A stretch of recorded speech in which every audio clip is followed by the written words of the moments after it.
السلام عليكم، شحالكم ياك الخير؟ وانا بيكم مرحبا وسهلا. اليوم بغيت نشارك معكم واحد المسمنه اللي كتجي في الفران، كتجي صراحه مرقه وزوينه وان شاء الله وليتنا لاعجابكم.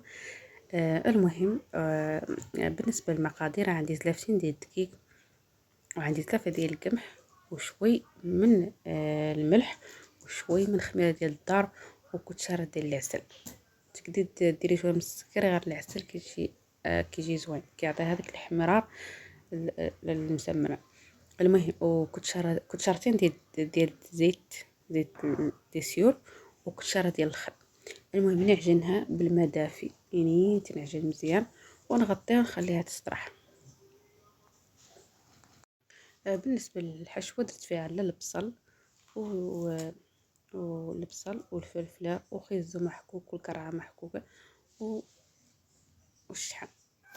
بعد ما ارتاحت العجين قسمتها على 6 كور وخليتها ترتاح واحد شوي باش تجيني سهله في التوريق. المهم كنقبض الاولى كنقرصها مزيان وكندهنها بهذاك الشحم اللي داب قلعته عن الحشوه، وهو اللي كنقرص به.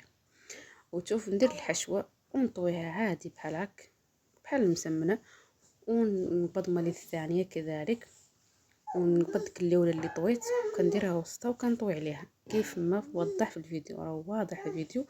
المهم كتستمر هاوك الاربعه كاملين نديرو نفس الطريقه، كيف ما درت في الاولى ندير في الثانيه الثالثه ونتم هكا الى الثنتين اللي بقاو اللي ندهنهم لا بالزيت وشويه من الدقيق، وندير وسطهم هذيك المسمنه، ونقبض مالي الثاني كذلك وندهنها مالي بالزيت، وندير شويه من الدقيق وندير وسطها مسمنه، ونخليها تطرح واحد شوي، ونقبض طاوه ديال الفران وندير هاد الورق ديال الزبده الا كان متوفر، ما كان متوفر دهنوا غير الطاوه مزيان.